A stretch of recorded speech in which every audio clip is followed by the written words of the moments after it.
Assalamualaikum warahmatullahi wabarakatuh. Saya Khadijah Makarim. Topik kita kali ini adalah proyeksi dan rasionalisasi saat bimbingan skripsi.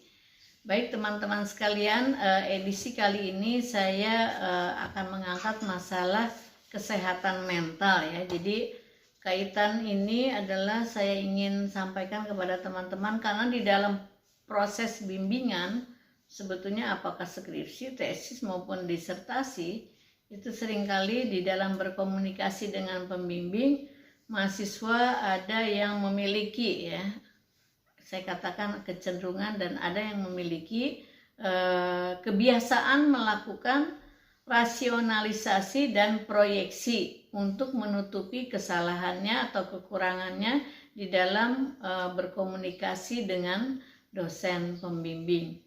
Nah, pada kali ini saya ingin tekankan kepada teman-teman yang menulis skripsi supaya lancar. Coba diingat-ingat apakah di dalam berkomunikasinya kamu pernah melakukan proyeksi atau rasionalisasi ya. Nah, kita lihat sekarang yang dimaksudkan dengan proyeksi ya. Mungkin teman-teman pernah tuh belajar menggambar ya dulu waktu SMP atau SMA. Memproyeksikan suatu benda ke satu tempat gitu dengan bantuan garis, yaitu namanya gambar proyeksi.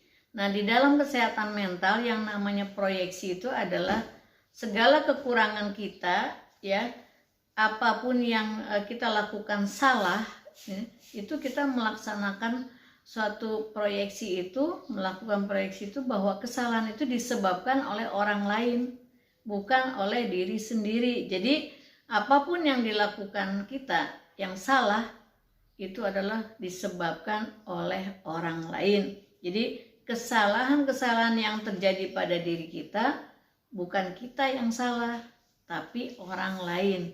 Itu yang namanya proyeksi.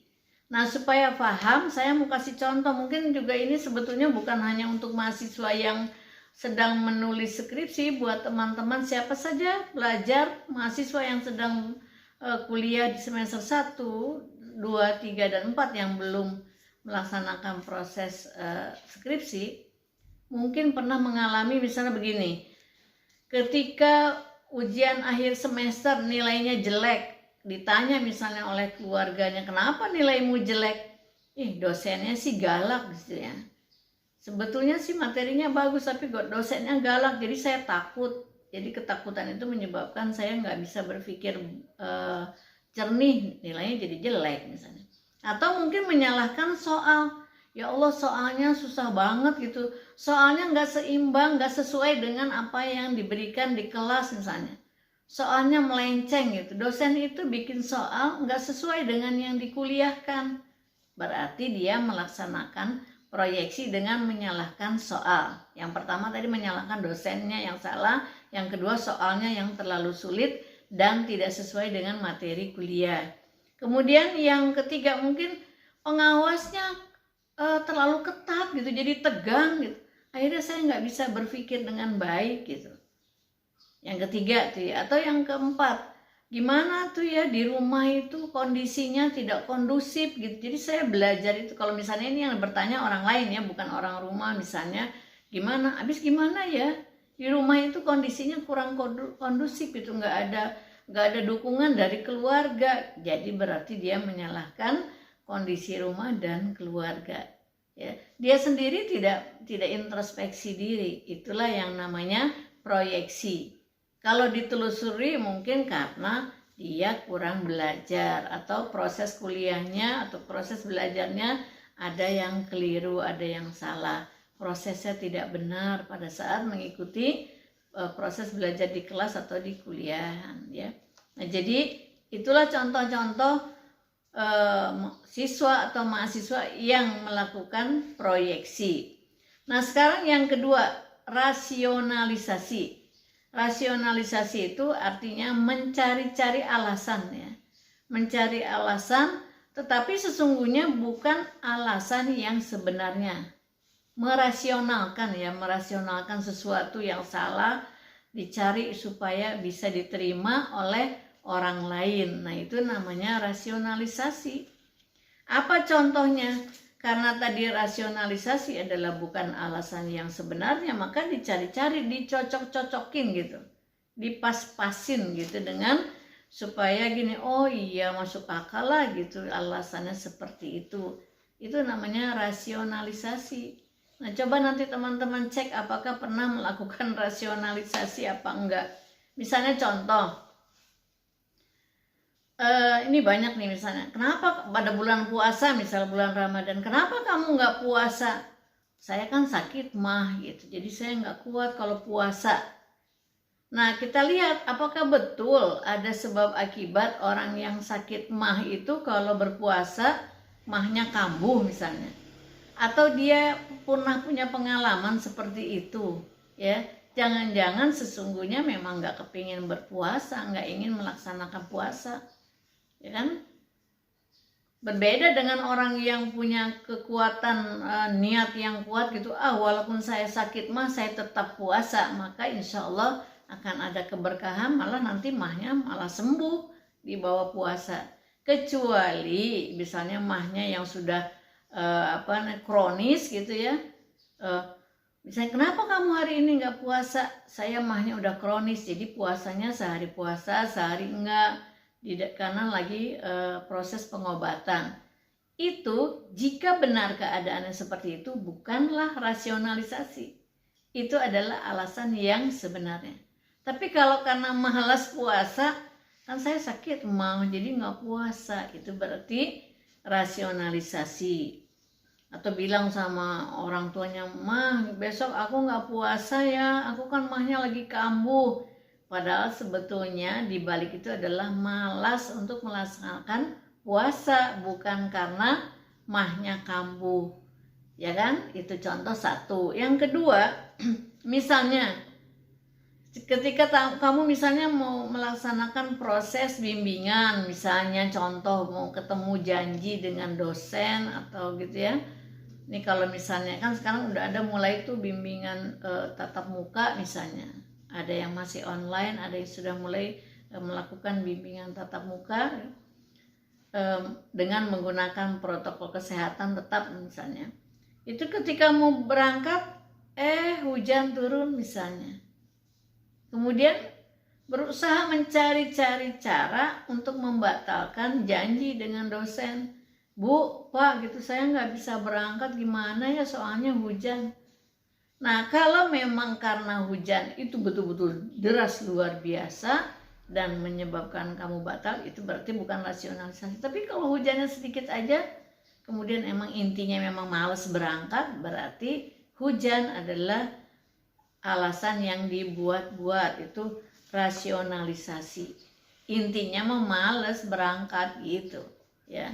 Atau mungkin bisa jadi gini, Bu, maaf ya, soalnya saya belum bisa ngeprint, printernya rusak. Mungkin sebetulnya printer itu bisa diperbaiki kalau kamu mau. Tetap bisa ngeprint, bisa tatap muka dengan membawa draft skripsimu misalnya, draft proposalmu. Kalau orang yang punya semangat, itu tidak melakukan rasionalisasi, tapi mencari solusi bagaimana segala daya upaya itu dikerahkan untuk tetap melaksanakan janji-janji, bertemu dengan guru, bertemu dengan dosen misalnya gitu ya. Jadi itulah contoh-contoh yang rasionalisasi dengan proyeksi. Saya kasih contoh bedanya ya, barangkali teman-teman masih samar. Kalau proyeksi itu menyalahkan orang lain, kalau rasionalisasi itu adalah dicari-cari alasannya yang sebetulnya kamu tidak melakukan sesuatu itu, bukan itu yang utamanya gitu ya. Jadi bedanya seperti itu. Jadi kalau misalnya kalau proyeksi itu menyalah-nyalahkan benda atau pihak lain, orang atau benda. Tapi kalau rasionalisasi itu adalah mencari-cari alasan gitu ya. Misalnya, maaf ya saya nggak bisa berangkat hari ini soalnya badan kurang enak gitu, agak flu misalnya. Padahal dia ingin membatalkan janji hanya karena nggak mau ketemu seseorang di dalam acara itu, di dalam pertemuan itu misalnya. Entah itu arisan, entah itu pertemuan keluarga, entah pertemuan organisasi apalah misalnya, tidak ingin hadir karena suasana di dalam pertemuan itu menurut dia itu tidak menyenangkan gitu. Tapi untuk mengatakan yang sesungguhnya kan gini, saya nggak mau hadir soalnya di dalam suasananya nanti saya nggak seneng gitu, ngumpul-ngumpul kayak gitu. Nah misalnya itu yang sebenarnya, tapi kan nggak enak ya ngomong begitu, misalnya bilang begitu. Jadi melakukan rasionalisasi, maaf ya saya nggak bisa ikut kumpul pada hari ini, badan kurang enak, agak flu misalnya. Nah sebetulnya kalau semangatnya tinggi dan memang niat mau berangkat, mau bertemu dengan orang-orang yang sudah disepakati untuk berkumpul di acara tertentu, kamu pasti mencari cara, meskipun lagi nggak enak badan, mencari cara untuk sehat gitu kan. Tapi kebenaran emang nggak mau datang, terus badan lagi nggak enak gitu, ya udah dipakai aja itu gitu ya. Jadi bukan berbohong, berbeda lagi dengan berbohong. Kalau berbohong badannya sehat, bilang kurang sehat, bilang sakit. Kalau ini enggak, memang badannya memang kurang sehat, ada gangguan fisik gitu ya. Tapi kamu angkat itu menjadi alasan utama gitu ya. Padahal alasan utama tidak ingin hadir karena ketidaknyamanan di dalam pertemuan itu gitu ya. Atau misalnya kalau topiknya kan ini saat bimbingan, sesungguhnya kamu nggak mau hadir itu draft proposalmu itu belum selesai ya. Ketika diminta untuk datang oleh pembimbing, silahkan kalau mau bimbingan datang hari ini misalnya jam sekian untuk mempersiapkan sidang proposalmu. Kamu kan nggak enak nolak langsung misalnya, pas dilihat-lihat kok draftnya belum selesai, terus nggak berani mengutarakan alasan yang sesungguhnya. Mulailah melakukan rasionalisasi. Bu maaf ya, kalau 2 hari lagi bisa nggak? Hari ini saya badan kurang sehat, atau ibu saya kurang sehat, atau apalah, dicari-cari alasan supaya masuk akal misalnya gitu ya. Banyaklah contoh-contoh itu, mungkin kamu juga kalau diingat-ingat lagi rasanya hampir setiap orang pernah melakukan proyeksi dan rasionalisasi ya. Jadi kesimpulannya apa? Boleh nggak melakukan itu?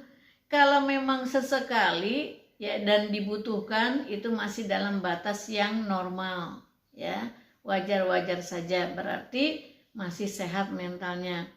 Tapi kalau terlalu sering kamu melakukan proyeksi dan rasionalisasi, maka itu termasuk wilayah gangguan jiwa. Jadi kamu termasuk orang yang mentalnya kurang sehat.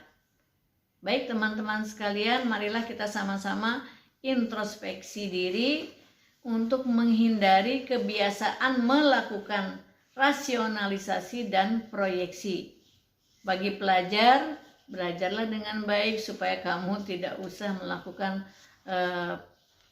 proyeksi dan rasionalisasi. Bagi teman-teman yang melakukan proses bimbingan, laksanakanlah proses bimbingan tatap muka, berkomunikasi dengan baik. Jika ada halangan, lakukanlah berkomunikasilah dengan jujur apa kekuranganmu, mengapa kamu tidak bisa hadir. Jika itu masih pantas, lakukan dengan jujur, ucapkan dengan jujur supaya pembimbingmu paham. Jangan terlalu sering melakukan proyeksi dan rasionalisasi. Terima kasih, semoga semuanya mentalnya sehat, terhindar dari kebiasaan rasionalisasi dan proyeksi. Mohon maaf bila ada kekurangan, sampai ketemu di lain kesempatan. Assalamualaikum warahmatullahi wabarakatuh.